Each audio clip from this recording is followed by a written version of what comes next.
Bismillahirrahmanirrahim. Assalamualaikum warahmatullahi wabarakatuh. Perkenalkan, saya Eka Maharani Putri, NIM 241211600116.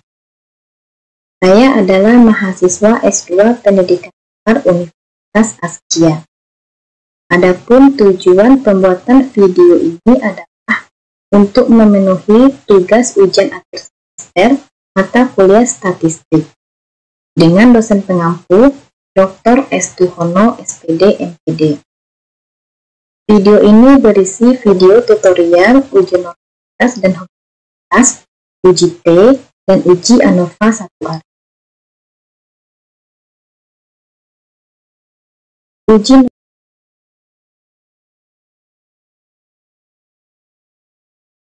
normalitas. Uji normalitas adalah sebuah uji yang dilakukan dengan tujuan untuk menilai sebaran data pada sebuah kelompok data atau variabel. Apakah sebaran data tersebut berdistribusi normal ataukah tidak. Uji yang digunakan diantaranya uji Kolmogorov-Smirnov dan uji Lilliefors. Interpretasi uji normalitas.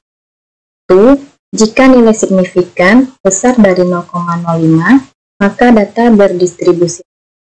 Sebaliknya, jika nilai signifikan kecil dari 0,05, maka data berdistribusi tidak normal. Langkah selanjutnya kita buka aplikasi SPSS.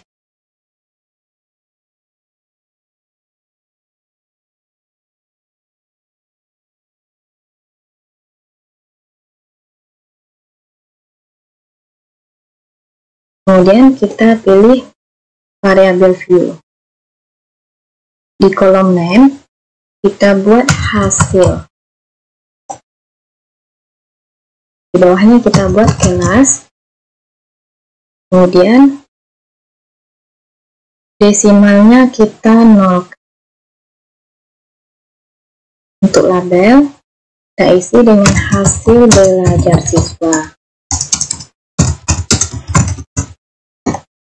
Untuk kelas, kita tetap buat kelas. Terus untuk file yang bagian kelas, kita buat file 1, kita beri labelnya nilai kelas eksperimen. Kita klik add, kemudian kita tambah file 2. Labelnya kita isi dengan nilai kelas kontrol. Kita klik add, kemudian kita klik OK. Nah, setelah ini kita pilih data view. Ini sudah muncul hasil dan kelas. Kita ambil data kita. Di sini saya sudah menyiapkan data. Ada data nilai kelas eksperimen dan nilai kelas kontrol. Untuk memudahkan, saya sudah memberi kode. Kelas eksperimen ini saya kode dengan angka 1, sedangkan kelas kontrol saya kode dengan angka 1. Kemudian data kita ini kita copy,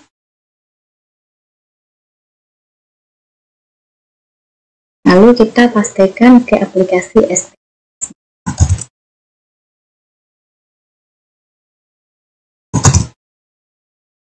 Nah, ini sudah kita dapatkan hasil dan kelas. Ini jumlahnya 46 karena data kita kelas eksperimen 23 dan kelas kontrol 23.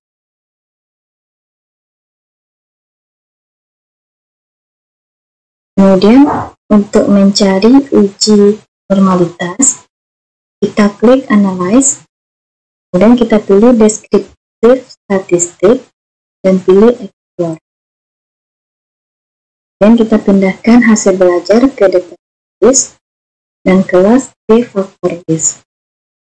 Kemudian kita pilih plots, terus kita centang normality. Kemudian klik continue, klik OK. Nanti akan muncul hasilnya seperti ini. Ada 3 tabel, test, deskriptif, dan test of normality. Untuk menilai uji normalitas, kita lihat tabel test of. Kita patokan ke nilai signifikan. Di sini nilai signifikan kita ada 0,4, 0,142, 74, dan 0,4. Kita kembali ke buku petunjuk. Menurut buku petunjuk, jika nilai signifikan besar dari 0,5, maka data berdistribusi. Jika lebih kecil dari 0,05, maka data berdistribusi tidak normal. Dari nilai signifikan ini, data kita besar dari 0,05. Maka dapat kita simpulkan bahwa data kita ini termasuk data berdistribusi normal. Kemudian kita lanjut ke uji homogenitas. Uji homogenitas digunakan untuk memperlihatkan dua atau lebih kelompok data sampel yang telah diambil berasal dari populasi yang memiliki varian yang sama atau tidak. Uji homogenitas dapat dilakukan apabila kelompok data tersebut dalam distribusi normal. Interpretasi uji homogenitas yang pertama yaitu jika nilai signifikan besar dari 0,05, maka data homogen. Sebaliknya, jika nilai signifikan kecil dari 0,05, maka data tidak homogen. Kita kembali ke data kita tadi. Nah, data kita ini masih bisa kita pakai untuk uji homogenitas karena data kita ini sudah normal. Untuk uji homogenitas, kita klik Analyze. Kemudian kita pilih Compare Means. Lalu kita pilih One-Way ANOVA. Hasil belajar kita masukkan ke detail list. Kelas kita masukkan ke faktor. Kemudian kita pilih Option. Lalu kita centang Homogeneity. Kemudian kita klik Continue. Dan kita klik OK. Nah, akan keluar hasilnya seperti ini. Untuk melihat uji homogenitas, kita lihat di tabel Test of Homogeneity of Variance. Kita patokan ke nilai signifikan. Nilai signifikan di sini 0,657. Kita kembali ke buku petunjuk. Jika nilai signifikan besar dari 0,5, maka data homogen. Nah, sedangkan data kita nilai signifikannya 0,657. Berarti data kita dapat kita simpulkan bahwa data kita homogen karena nilai signifikannya lebih besar dari 0,05.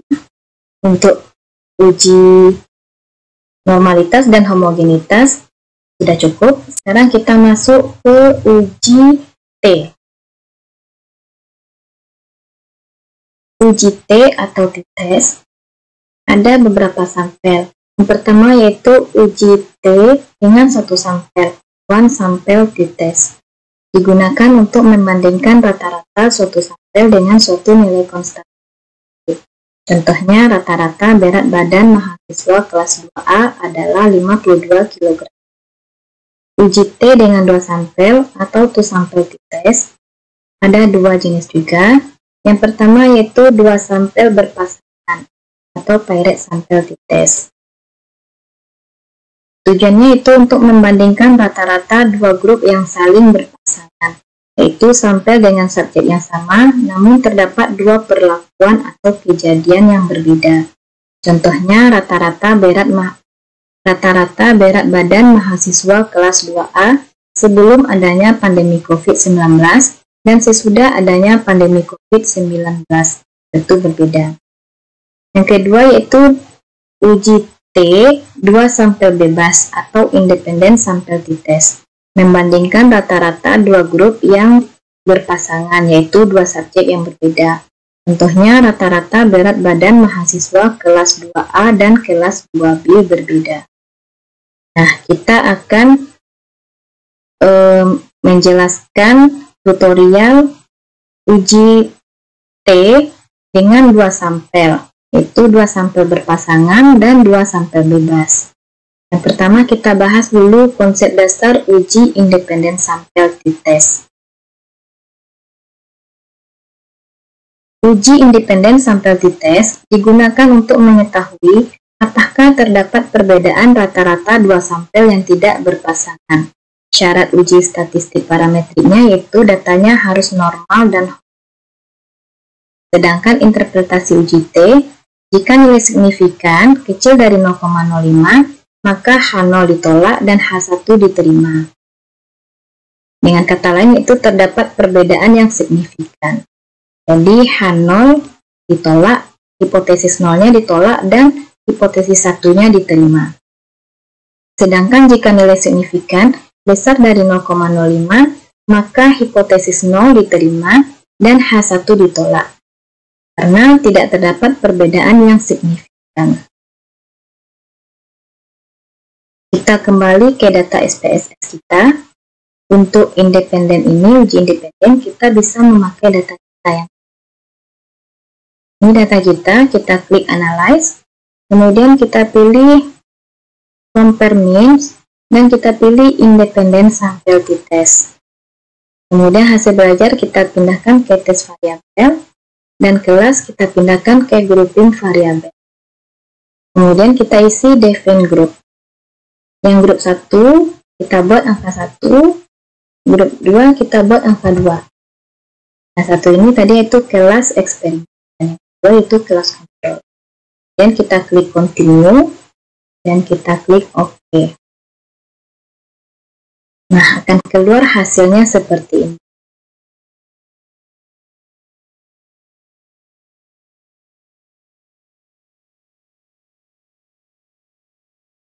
Kita lihat di nilai sini, signifikan dua tile ini.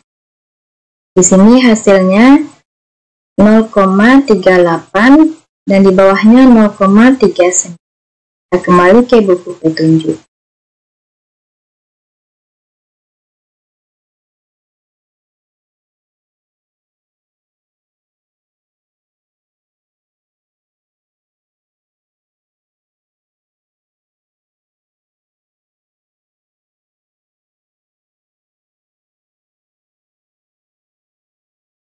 Dalam buku petunjuk, jika nilai signifikan kecil dari 0,05, maka H0 ditolak dan H1 diterima. Itu terdapat perbedaan yang signifikan. Di sini nilai signifikannya yaitu 0,38 dan 0,39. Berarti dengan kata lain, nilai signifikannya kecil dari 0,05. Maka terdapat perbedaan yang signifikan. Di hipotesis 0-nya ditolak dan hipotesis 1 diterima. Jadi, data kita tersebut terdapat perbedaan yang signifikan antara kelas kontrol dan kelas eksperimen.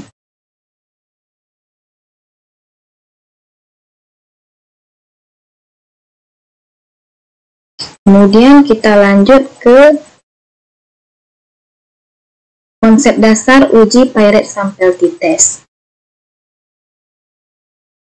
Konsep dasar uji Piret sampel. Piret sampel t-test ini itu data berpasangan.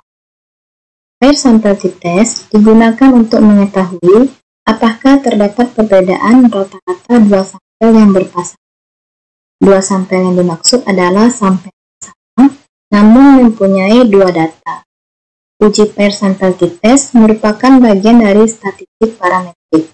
Oleh karena itu, sebagaimana aturan dalam statistik parametrik, data penelitian haruslah berdistribusi normal. Ini untuk dasar keputusannya, nilai signifikannya kecil dari 0,5, maka terdapat perbedaan yang signifikan. Sedangkan jika nilai signifikansinya besar dari 0,05, maka tidak terdapat perbedaan yang signifikan. Nah, kita buka data kita lagi SPSS, kita buka aplikasi, jadi kita menggunakan data baru. Nah, data kita yang tadi tidak bisa kita subjeknya berbeda.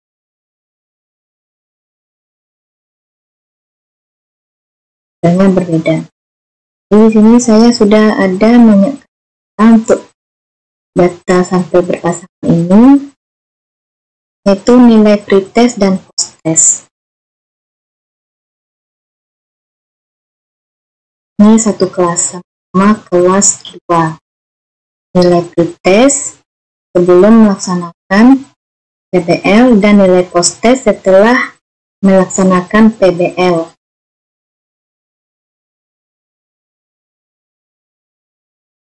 Kita isi dulu variabel view. Name ini kita isi pretest.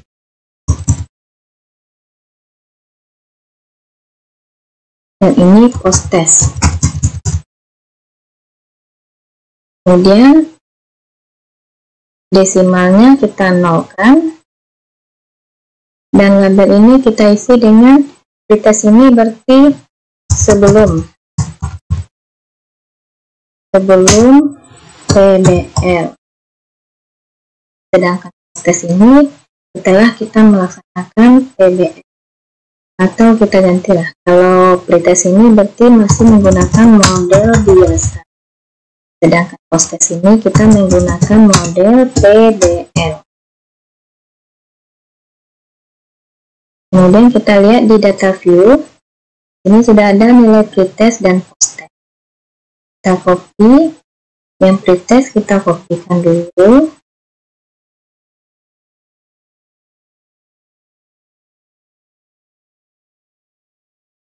Kita paste, terus kita kembali lagi ke nilai posttest. Kita copy, kita pastekan ke SPSS-nya. Setelah didapat, kemudian kita klik analyze, lalu kita pilih compare means, dan kita pilih pirate sample test. Nah, untuk model biasa, kita pindahkan ke variabel 1. Dan model PBL, kita pindahkan ke variabel 2. Kemudian kita klik OK. Kita akan keluar hasilnya seperti ini. Untuk membacanya, kita lihat dari hasil signifikan pair sample t-test. Di sini nilai signifikannya 0,00. Kita kembali ke buku petunjuk.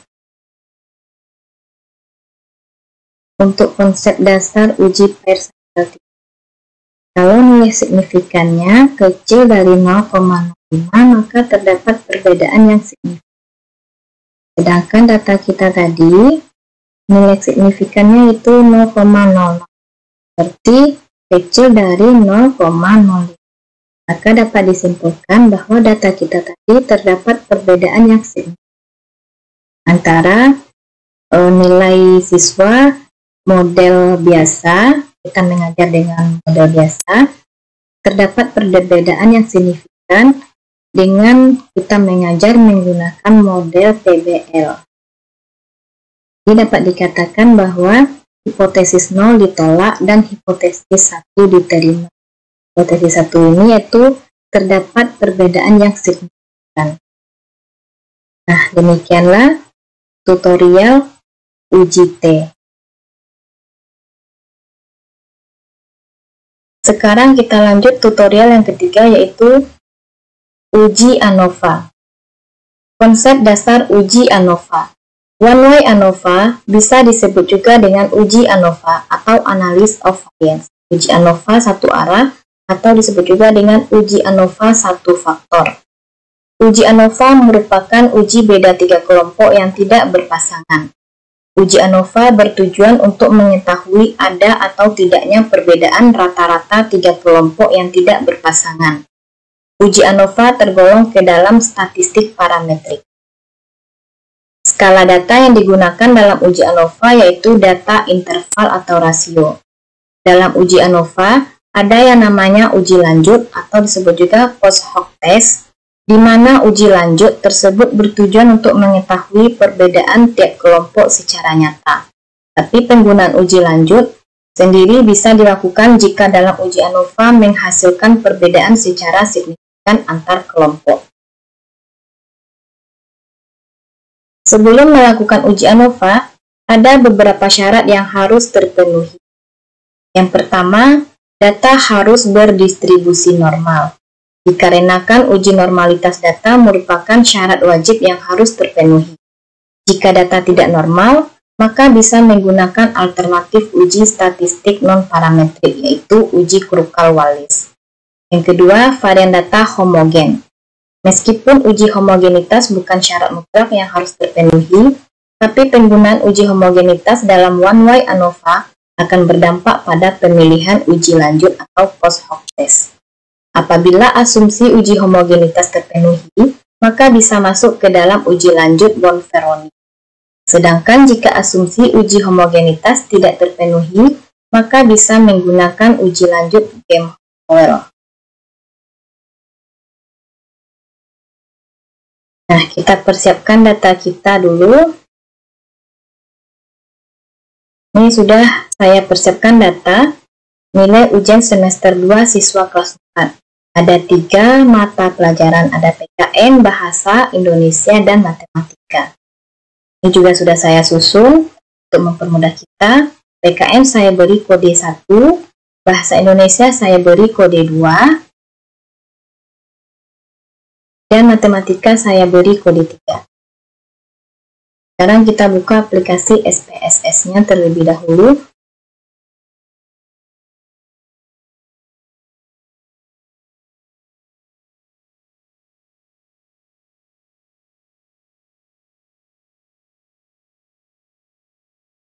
Nah, kita lihat di variable view. Kita isi kolom name dengan hasil. Bawahnya kita buat kelas, kemudian desimalnya kita nolkan. Di label ini kita buat nilai ujian. Terus yang di bawahnya kelas tetap. Terus yang value semi yang bagian kelas kita buat value 1, yaitu untuk nilai PKN. Kita klik add, terus tambah value 2-nya Bahasa Indonesia. Add, terus value 3-nya Matematika. Kita klik add dan kita OK. Nah, sekarang kita lihat ke data view. Di sini sudah ada hasil dan kelas. Kita masuk ke Excel kita tadi. Ini nilainya kita kopikan.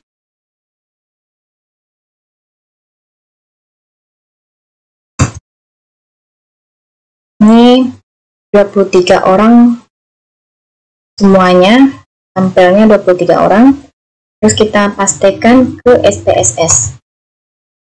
Kita bisa cek data apakah sudah masuk semuanya atau belum. Di sini ada jumlahnya 69. Jadi pas ya, 23 kali 3 mata pelajaran jadi 69. Nah, sekarang kita akan melakukan uji normalitas terlebih dahulu. Caranya kita klik analyze, terus kita pilih descriptive statistik. Terus dipilih explore, kemudian nilai ujian kita masukkan ke dependent list, kelas kita masukkan ke factor list. Setelah itu kita pilih menu plots, terus kita centang normality, klik continue, klik OK. Nah, akan keluar hasilnya seperti ini.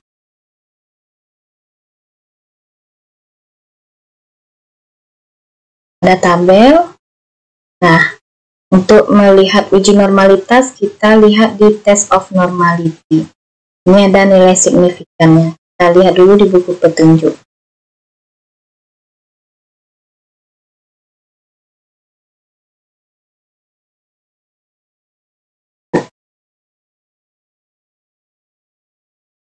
Untuk uji normalitas, interpretasi uji normalitas, data dikatakan berdistribusi normal apabila nilai signifikan besar dari 0,05.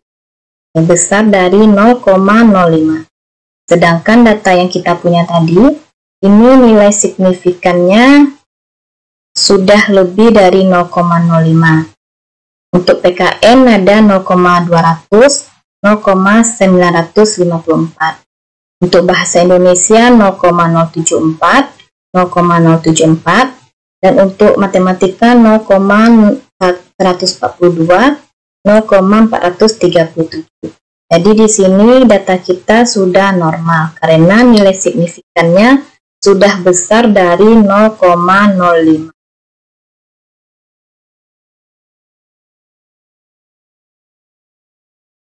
Nah, syarat yang pertama sudah terpenuhi, data normal. Dan yang kedua, kita cek lagi homogenitasnya.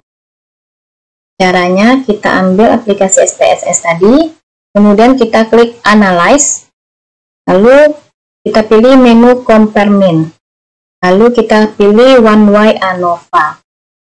Kemudian nilai ujian masukkan ke dependent list, kelas masukkan ke faktor.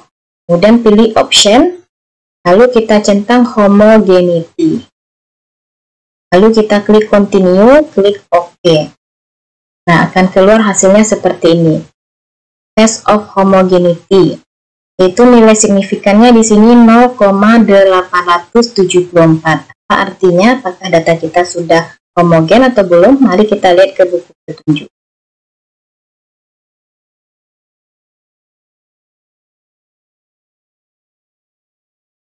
Untuk uji homogenitas di sini, data dikatakan homogen apabila nilai signifikannya lebih dari 0,05. Sedangkan nilai signifikan kita ini 0,874. Berarti sudah lebih dari 0,05. Dan data kita sudah tergolong data homogen. Nah, sekarang kita lanjut ke ANOVA. Nah, di sini sudah ada ini ANOVA. Di sini sudah tertera di sini nilai signifikannya 0,000. Apakah artinya? Kita lihat ke buku petunjuk. Kriteria pengujian One-Way ANOVA. Kalau nilai signifikannya kecil dari 0,05, berkesimpulan ada perbedaan secara signifikan. Ini nilai signifikan kita di sini 0,000. Berarti data kita ini ada perbedaan secara signifikan. Ada perbedaan secara signifikan, berarti kita lanjut ke uji lanjut.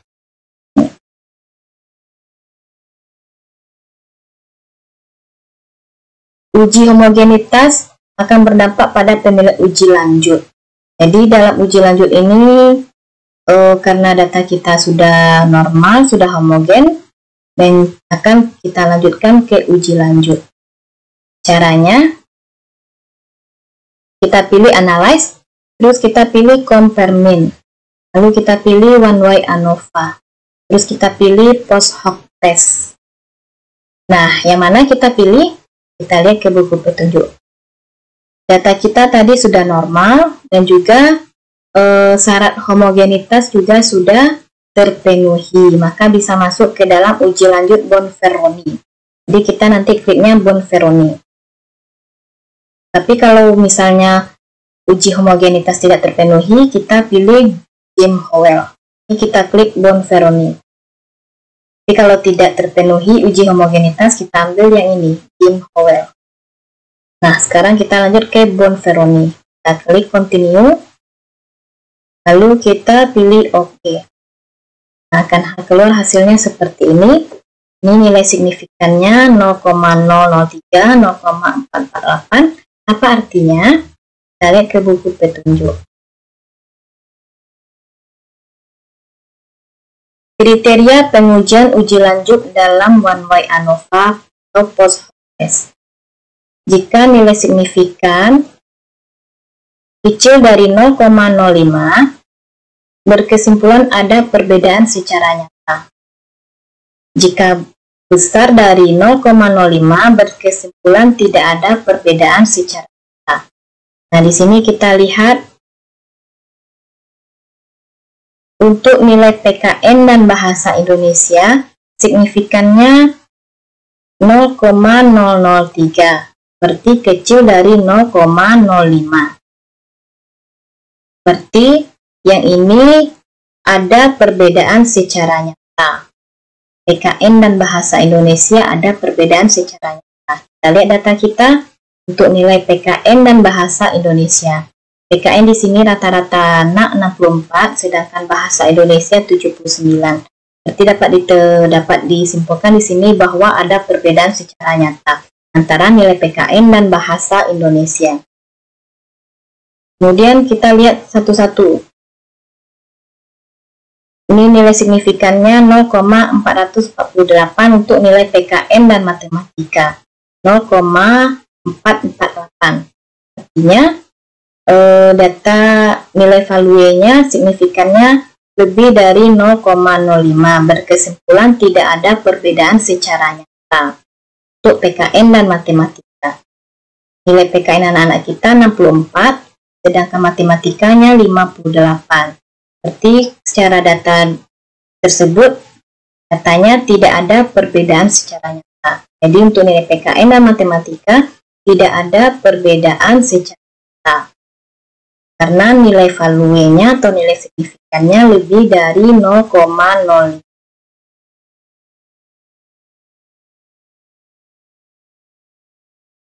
Nah, terus ada lagi nih 0,00 untuk nilai bahasa Indonesia dan matematika. 0,00 berarti tergolong ke perbedaan secara nyata. Kecil dari 0,05. Ada perbedaan secara nyata yaitu untuk nilai bahasa Indonesia dan matematika. Ini nilai bahasa Indonesia anak-anak kita 79, sedangkan matematikanya 58. Berarti ada perbedaan secara nyata. Jadi dari data signifikan ini kita dapat membaca perbedaan, apakah kita menemukan perbedaan secara nyata atau tidak pada data nilai yang kita masukkan tadi. Demikianlah tutorial video kita. Semoga dapat membantu dan bermanfaat bagi teman-teman semua. Akhir kata, saya minta maaf kalau ada salah kata dan perbuatan. Saya akhiri dengan Assalamualaikum warahmatullahi wabarakatuh.